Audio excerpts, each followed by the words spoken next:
বিদ্যালয়ের বার্ষিক প্রতিযোগিতামূলক সাংস্কৃতিক অনুষ্ঠান মঞ্চে দুষ্কৃতী তাণ্ডব। গতকাল মঙ্গলবার শুরু হয়েছে মহাকালহাট উচ্চ বিদ্যালয়ের বার্ষিক প্রতিযোগিতামূলক সাংস্কৃতিক অনুষ্ঠান। আজ বুধবার দ্বিতীয় দিনের অনুষ্ঠান রয়েছে এই মঞ্চে। আর এরই মাঝে একটি দুঃখজনক ঘটনার সাক্ষী থাকলো মহাকালহাটবাসী। জানা যায়, গতকাল রাতের অন্ধকারে কিছু দুষ্কৃতী অনুষ্ঠান মঞ্চের ব্যানারে শুরু করে প্যান্ডেলের কাপড় সবকিছু ছিঁড়ে তছনছ করে দিয়ে যায়। স্থানীয় সূত্রে খবর, গতকাল অনুষ্ঠান দিনের বেলাতে কাজ শেষ হয়ে গেলেও রাত্রি আনুমানিক 9টা অবধি প্যান্ডেলে অক্ষত ছিল।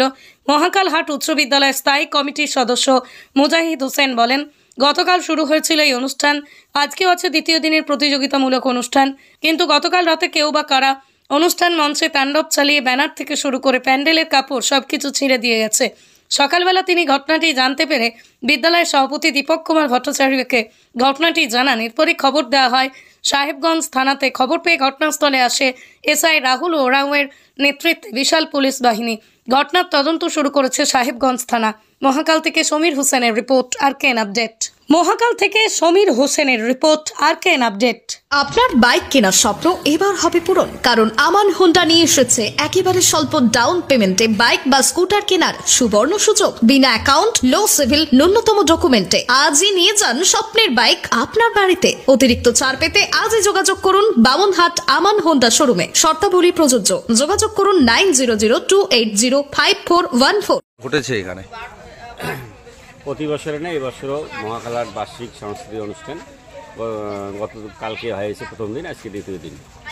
এই সকালবেলা জানতে পারলাম যে কে বা কাহারা রাত্রের অন্ধকারে এই যে ডেকোরেশনের, আমার প্রোগ্রামটা দিনের বেলায় হয়, গ্রেড বা কিছু আগুন টাগুন লাগে নষ্ট করার চেষ্টা করছে, প্রোগ্রামটা যেন না হয়, এটা জানা যায়নি। সকালবেলা আমাদের মহাকালহাট বিদ্যালয়ের যে সভাপতি দীপক কুমার ভট্টাচার্য, ওনাকে জানা হলো এবং সাহেবগঞ্জ থানাকে কল করা হয়েছে, প্রশাসন থেকে লোক আসছে, ভেরিফিকেশন হলো। এবং আজকে আবার প্রোগ্রাম হবে, ডেকোরেশন নতুন করে হওয়ার পর প্রোগ্রাম আজকে হবে।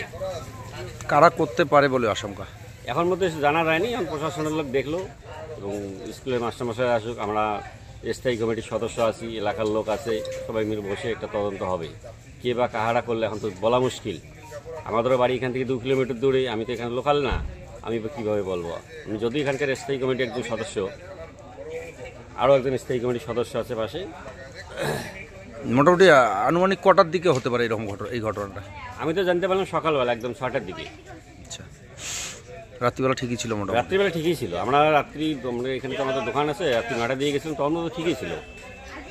এর আগে এরকম বড় বড় প্রোগ্রাম এখানে কালী পূজা হয়, বড় বড় ডেকোরেশন করে, আজ অবধি শুনিনি যে মহাকালহাটে স্কুলের মাঠে কোনো প্রোগ্রামে এরকম কোনো ক্ষয়ক্ষতি হয়েছে, আজ অবধি শুনিনি এরকম কোনো। এটা ছোটোখাটো প্রোগ্রাম, এই প্রথম।